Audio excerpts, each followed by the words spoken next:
Here we go. Thank you so much for being present here. Thank you so much for joining the One Consciousness class. I'm really happy that you're here and excited to get started. I hope you found the second chapter on the Acropolis Books website and from the book Our Spiritual Resources of Joel Goldsmith.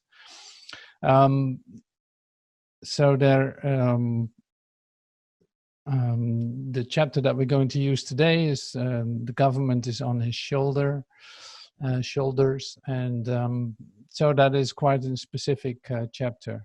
But in the end, it is all one thing we're talking about, and it's not really a thing, but we'll get into that in a moment. So for now, this is basically also a meditation, like a contemplative meditation, because we're going to relax, we're going to step back, we're going to leave our ideas and just leave everything behind for a second and enter into a whole different space altogether. And the different space is more like disconnected from the world and going within. Maybe you want to close your eyes for a moment and just like, oh, yes, okay, yes, oh, that's good to know. There's nothing happening outside of me right now. I'm turning within to go into the space where there's silence, where there is communication. And maybe you don't experience that right away, that's fine. So everything is allowed to come up. You can take a look at the thoughts that you're thinking, and you can let them go. You don't have to do anything with it. You can just let them be, like see them pass by as a cloud in the sky, so to speak. And it's the same with emotions that might arise when you calm down in this presence, in this light that's been given in this moment. So allow everything to be there, to relax yourself into, okay, whatever happens, happens. I'm just going not to control this, and I'm going to let this be for a moment, because this is the time appointed for it. I don't have to do anything else in that sense. So it's relaxing, it's stepping back. And Joel in this chapter talks about that too at the end. So we get to that in the end too, and use that as an say introduction into maybe a moment of silence together, like a quiet time, some quiet time we spend together. So the government rests on his shoulders. Joel talks a lot about the world problems, but not as much as the world problems as we know them, but more as the temptation or the real danger of all the problems is more that you can be so absorbed by this world that you lose connection with your soul. So in this hour, in this meeting, in this One Consciousness class, we keep that in mind. It's like, this is the time appointed to really deeply connect with your soul, with that what is inside of you, like inside of you. And the great thing about letting that occur is that you actually do something constructive. So all these little aspects that I'm talking about right now, which are not really little at all, but all these aspects I'm talking about, we will get back to that later in the text that I'm going to read from Joel. That was also to be found in the chapter that we got from Acropolis. And still people are coming in, so that's why I have to click sometimes. So all are welcome. Thank you that you're watching this. Thank you that you're being here, part of it. And thank you that you're present with us in this One Consciousness, because the incredible benefit of that is the possibility to become aware of that there is only one consciousness. So I'm starting to read little pieces of Joel's text just as an introduction, and also as an, okay, here we start and we come to the point, we come closer to the point where it actually is all about. and that starts right here, you know. So I'm reading a little bit, a couple of paragraphs as an introduction to how we're going to continue, and so bear with me, please. So on Acropolis website, you see this too. Is there an answer that will change the fearful conditions that we face into a solution that can bring harmony to everyone concerned? Not just peace that is going to bring peace to 1/4 of the world while 3/4 suffer. But is there a solution that can save the world from what it is facing and give it a foundation on which a permanently harmonious society can be built? Is there such a principle? Is there such a world? Is there such a way? The answer, of course, has to be found within every individual, because there is no answer that can be given that would be a universal answer.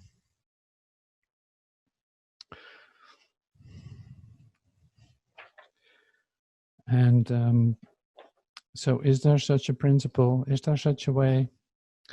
And Joel doesn't directly give an answer, but he says, well, it has to be found in individual consciousness. And that's why I said, like, okay, it all ends here, like it's individual consciousness. So I'm leaving this for just a moment as what it is. Whether it is another world war or economic disaster, which could plunge the globe into chaos. So far as the human picture is concerned, the world situation is critical. The greatest danger, however, does not lie in losing our life or our possessions, but in losing our soul. In fact, the loss of our physical sense of life is the least thing we have to fear. What we have to concern ourselves with is the danger to the soul, for when man is enslaved, he lost his soul temporarily. He no longer dared to call it his own. Therefore, a danger of freedom is a far greater danger than the loss of a physical life. That is why I repeat that these are critical days for the world. See, and he wrote this, I think, in 1960 or something, and that was like, okay, so this is still very actual. Like, the world didn't change that much afterwards, even though it went through an incredible digital revolution, or however you want to call it. But he brings it down to your individual responsibility of being in contact with your soul and having that as the basic solution to world problems. And that might be quite interesting to you. You say, like, well, what does that have to do with world problems? Like, all of this has to do with how are you perceiving the world? How do you perceive the world that you're living in, the world that you created basically with your ideas about yourself? You're not able to look beyond it without letting go of your own ideas.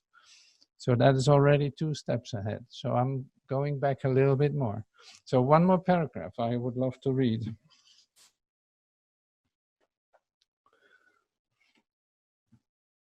Never believe for a moment that you or I can make the world's demonstration for it. The reliance upon which the people of the world have depended cannot be taken away from them at their present state of consciousness if these props are removed. We have taken away their God. The world has to resolve its conflict and settle its problems in its own way and in accord with its present development of consciousness. Do you remember, and I love this example, do you remember how Peter tried to walk on the water and how the master had to rescue him? No one can walk on the water for anyone else. Each one has to learn it for himself. In other words, the spiritual identity of every one of us has to be awakened so that we can realize our true identity and demonstrate it. So that he can be awakened so that we can realize our true identity and demonstrate it. So it always comes down to the same thing. Like, you cannot let anyone else do this. So this is your personal, individual responsibility. And you say, like, what do you mean personal responsibility? It's like, well, there are holy men in the world that can do this for us. Like the priest could do it, or the Pope could do it, or who else could do it? It's like, no, this actually comes down to you. And you, in the sense of, you have to see what you are doing. How are you facing the world? How are you looking at it? Do you see that you're actually watching a limitation created by your own consciousness, by your own mind? And do you know that there's a way to awaken out of that? Well, these questions and these things are part of your awakening process. So it's inevitable that you're going to have to take a look at that, and consider, like, okay, so my responsibility is to awaken from this dream. So that means that I have to see this for what it is. And how can I do that if I so believe in that this world is a reality to me, and I'm so absorbed by it? Is there a way of stepping back and becoming quiet and meditating and coming in deep contact with who I truly am? Yes, there is. So that is the great thing about this. There is a solution to this. And that's not the solution to the world problems. Like, the world problems will not change by that, in the sense of we do this for a better world. No, not at all. No, you want to see the world for what it is. And that is something that Joel says later in the text. Is like, you have to come to the place where you start to nullify material sense. And that's, what does that mean, you ask? What does it mean to nullify material sense? So this is all not so easy to do. It's not like, okay, now I'm going to nullify this. I'm going to basically negate what is happening. Well, that will not do it. So the nullification of it is actually seeing it for what it is, to see that the material sense is a limitation you have put on yourself, and that you can see right through that, through the appearance, as Joel calls it too. It's like, if you're able to look through the appearance, you actually start to see that there's a whole different thing going on, and that is your one consciousness. So in this one consciousness, in this awakened state of you, you can see things for what they are. And that means that you enter into a whole different dimension altogether. Suddenly you see that there's a communication going on with every aspect of creation, instead of the limitation that you got used to, and that you're adjusting yourself to it.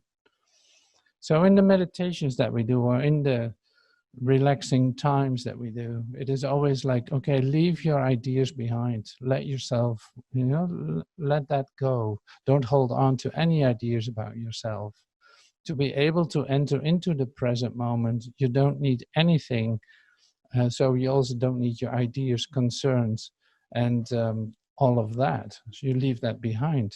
So you come with open hands to, in fact, to heaven.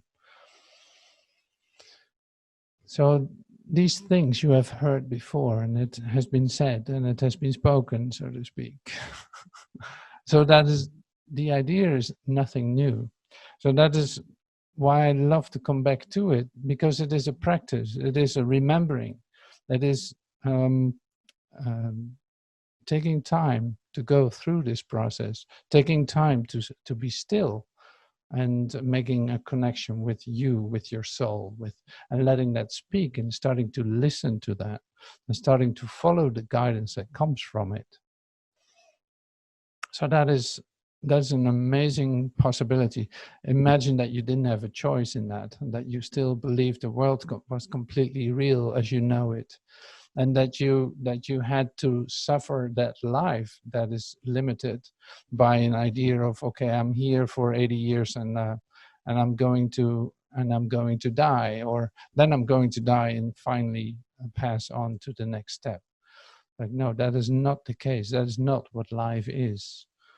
So to come in touch with the frequency of your awakening, like with this new dimension that is added to your life, which was already there, but you lost contact with it, is available for you at any time. And so the intensity of that, of the liveliness of that, is what keeps you inspired, literally. But to come back to the chapter that we looked at this week, it is like, okay, we have to take a look at what is occurring. We have to, I will read one more paragraph because Joel says it really nice. And he says it in some kind of general way, but it's actually completely about you and you in your awakening. So I'll read a little bit of a paragraph. Have you ever stopped to realize that the activity of the Christ must have a human being through whom to operate? Have you ever stopped to realize that nothing is taking place except what is taking place in that consciousness? If we are functioning negatively, negative things are happening. But if we are functioning spiritually, spiritual things will happen. So here the first question is like, have you ever stopped to realize that the activity of the Christ must have a human being through whom to operate? And then the next question I want to pose is then, have you ever realized that this is all about you, that this is not about someone else that needs to be awakened? It's like, no, this is about you. So here we are in our quiet time together, realizing this is about me. Like, this is not about you. There's nothing that you need to do. It is like, no, I need to accept this for myself. Oh, that's a wonderful opportunity for me, because in healing and also in so-called solving the world problems, it is the same story.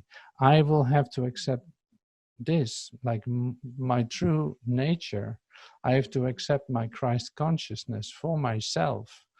And yeah, let's make that a little bit more practical. So how are we going to do that? What is needed for that? Like, I basically have to step out of my ideas. I basically have to step out of the idea of what I think I am and what I think I am as an identity. So this is the way to go to awaken out of that, to realize, oh my God, I'm actually not a human being walking this earth and trying to go through my life lessons here. Like, no, I'm in my stillness. I am completely present. I can connect with that. I can focus on that. Like, keep my focus inside all the time, and using that in my outside, in my without. So that is the lesson that we're doing. Like, this is all a realization of how Christ's mind operates through you into this world that you created. And then also directly after that, it's like to see what is real about it and what isn't, and how you can extend the love that you are, and how to be this Christ, how to demonstrate your Christhood in your day-to-day presence. So, okay, I've said quite some things, didn't I? So I hope that you hear what I'm saying, because this is coming from a very quiet place. See, it is the beautiful thing. At least this is how I would love to pose it to you. Like, the lovely thing is, like, world problems is very close to you. It has nothing to do with another country. Like it has to do with you. How are you communicating with your brother? How are you forgiving your brother? Or how are you allowing, this is maybe even more personal. So we're actually getting quite personal today. Like, how are you willing to open yourself up in your contact with your brother? Are you able to drop your identity, to drop your sword, and to be completely open to just communicate, not with any other purpose than to directly communicate, with no expectations, with no conditions, but just being completely vulnerable and open? And then at the same time, the opportunity is there to actually see him or her as the Christ, to not as you see them before, but it's more like you have an opportunity to connect, to feel the communication that's going on directly. So you don't even have to say anything to feel that. And you're all familiar with that. You had experiences like this. Like, but now it's like, okay, use this more often, apply this, because there's always an opportunity to do that, even though it seems like there isn't. Your mind is the obstacle in that. It's like, no, there's always an exception why you can't do this. But here you have your new awareness that you take with you wherever you go. Anytime that you meet a brother, you have the opportunity to literally start to directly communicate deeply, wholly, sacredly. See, and then what world problem could you possibly have when you join with your brother? So is there an exception to that? No, there isn't. It does not matter who you meet. If you both have the same goal in that moment, it is realized. It is there. Suddenly you feel like, oh my God, it's so great to fall in love. It's so great to fall in love and to express that to one another, completely open. Like, what possible world problem could I have? So this is happening in your backyard. This is happening in your living room. This is happening in your town where you live. This is happening in the people that you meet. This is so close to you, and this is how you can be that example or demonstrate that on such a personal, deep level. Like, incredible. So I love to be in connection with you like this, to let that healing occur. Like, you can feel that. Like, you want this healing to occur to you by being completely open. What sickness could I possibly have if I completely join with my brother? What could possibly happen to me when I realize that there's nothing outside my consciousness and that I'm actually one in heaven with my brother? You step right into it altogether. So there's a bit of healing going on, and that's why this class is there too. It's like the one consciousness class. It's a big reunion, basically. We realize that we're actually connected all the time and that we're communicating without any effort, directly, and on an amazing scale, with an amazing depth. And that's incredible. So thank you for doing that with me, for being completely present with me in this moment and doing this. Okay, so to bring it back to the development on this path, this comes up too. So Joel talks about the powers of the world, like the power of love. He says it a bit different. Like, Christ consciousness is the power of salvation. Christ consciousness is the power of salvation. I will read that little piece because this is where it comes from. Let me see where I got it. Oh yeah, I love this. Spiritual power is the salvation of the world. To prove it, we have to demonstrate in our personal experience that there is a power, and that this power releases us from the carnal mind and any of its effects or any of its beliefs. or any of its forms.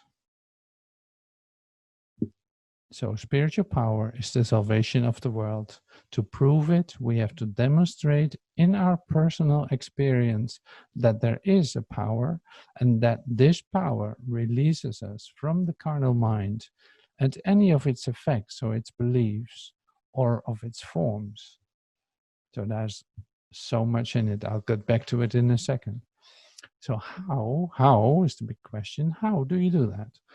By relaxing and giving up mental effort, giving up mental strive against any particular form of sin, fear, or disease. Yes, we should even have the courage to tell fear to eat us up, if it can. If it has such a power, if it has so much power, why not let it demonstrate it? If our fear is going to do anything to us, why not let it do it now? Okay, so I really love that example because basically it reminds me of the first experiences I had, like the first awakening experiences I had, in which I was so caught up in fear that I didn't know what to do anymore. So I went to a very scary place in my experience. I went to a very scary place and put myself down on the ground in the middle of the night. It was raining, it was doing all kinds of stuff. And then suddenly, when I completely surrendered into it and said, okay, fear, come and get me, something happened. Like I wasn't eaten by fear. No, the rain stopped, the wind stopped. Suddenly there was an incredible light in the place where I was. And I just could hear the the perfection of this moment. And that was the last thing that I expected. And I can, of course, not completely express my experience, but it was like the opportunity to, okay, fear, if there's such thing as you, just eat me, come and eat me now, or leave me at peace. You know, it's like I don't want to have anything to do. If you don't have any power, then I want to be eaten by you, if possible. And it wasn't possible at all. So that is a possibility. It's not to say that you all have to lie down in the forest, but see, this was my experience where a big shift happened, because it was like suddenly I realized fear has no power. It has no power. It's only literally what you keep in mind. You think that you're afraid of the thing that you imagine, but that thing doesn't exist and it will never happen. So that is what I love about this, what Joel writes. It's like, don't believe me on my word. Just go and experiment with it. If you think something has power, it's like, let it do its thing. If it really has power, it will. But it doesn't have any power. So when you use spiritual power, basically you don't use that at all. So you become aware that it is present and that it's the love that you are and that you can share with your brother and you can join in. And that is a whole different experience than the fear that you were afraid of. So I love that. I love that. That's so great. So we bring that back to the moment that I just shared with you. It's like, okay, you sit with your brother, you literally ascend into your heart, and then what possible problem could you have if you allow that to occur? You keep your hands off of any kind of conditions or any kind of ideas that you hold about what would be the next step or what should come from this, or you have no expectations, and at the same time you're completely alert to communicate, to be present with your brother. And then it's like, yeah, that will convince you. If you have experiences like that, then you're literally constructive, spiritually constructive. So basically, if you bring it down to on a moment by moment basis, you decide every moment what you want. You want to go for fear, you want to go for joining, for love. You decide all the time. This is coming back in every step that you take on a moment by moment basis. So it's really good to be aware of, like, oh yes, I choose for love. Yes, I choose for love. Yes, how can I extend love in this moment?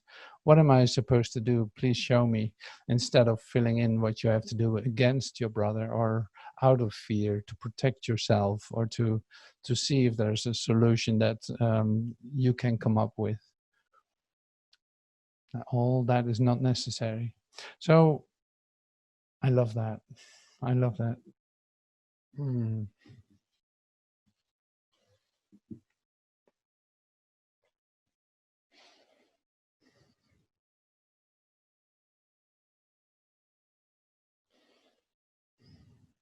Okay, when we come to a place of absolutely impersonal healing, when it has nothing to do, like when it has nothing to do with judgment, criticism, condemnation of a person, it's like this is what you do as a practitioner. You give up any sense of judgment, criticism, condemnation of a person. So then you're impersonalizing it. It has nothing to do with your brother. It has nothing to do with anything, because we already discovered where the problem started. And that's right here. So it's like those are my ideas reflected, and has nothing to do with anything else. So here, when we come to a place of absolutely impersonal healing, where we do not take the patient into our treatment at all, but where we deal entirely with universal belief, we will then begin to perceive how this important healing principle of the infinite way can be applied to the solution of world problems. Because now has become impersonal, and it can change. Finally, it can change. Like, it is not hooked into an idea of personal yeah, failure or something like that.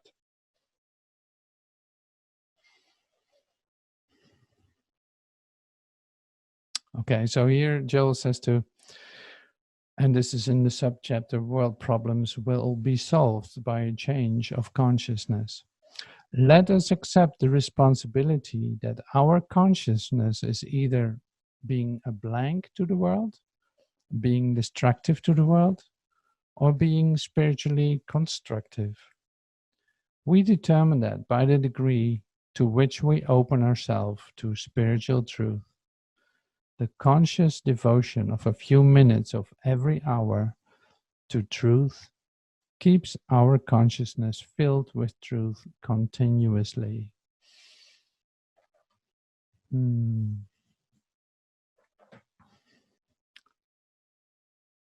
conscious devotion of a few minutes of every hour to truth keeps our consciousness filled with truth continuously.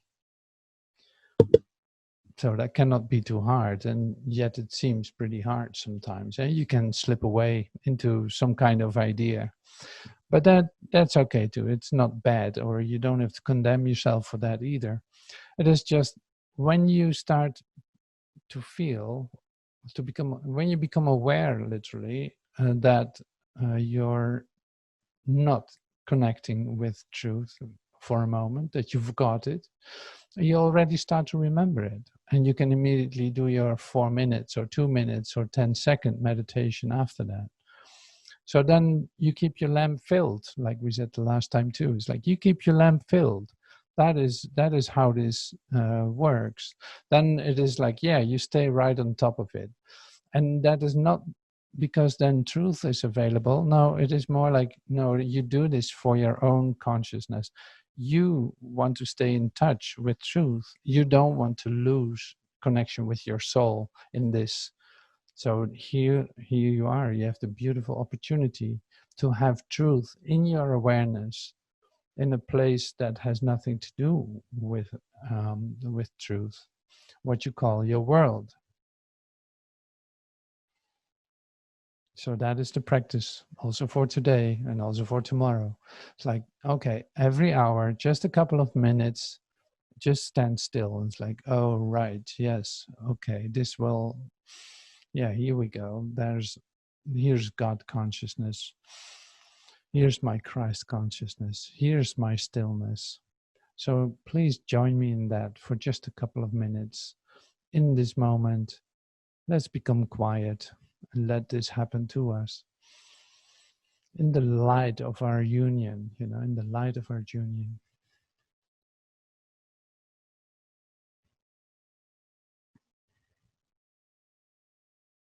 So God is with us here in this moment.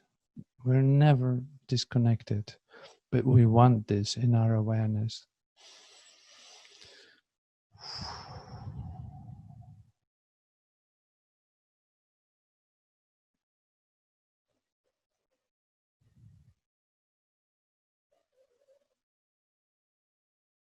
And this is how we come to our brother.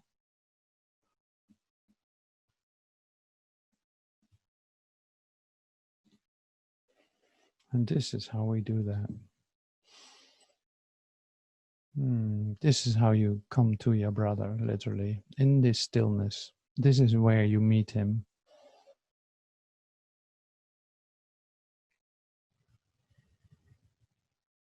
This is how you approach your brother. And anything that comes up is all right. You feel so much love that you start to cry. Okay, that's happening. That's wonderful. Why not let that happen? That's so powerful. That's so wonderful. So then you allow this release to occur to yourself. Why not now? Why not now?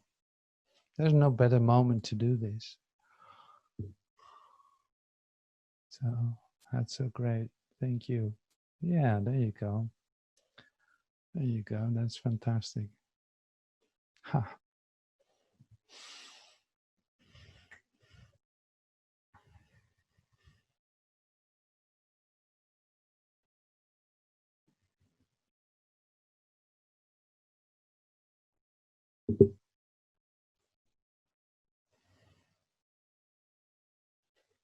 Yeah, thank you so much. All right. Well, thank you so much for joining with me in this moment. Thank you so much for being present here together. And so next week's class will be the third chapter on the acropolisbooks.com website. You can download it. And I will send it to you if you ask me for it, or you can see it on the website, iwihub.com. I always make a little page from the last class, so you can always just read what the next chapter is and download it. And you can also watch the class on YouTube and watch or listen to the podcast.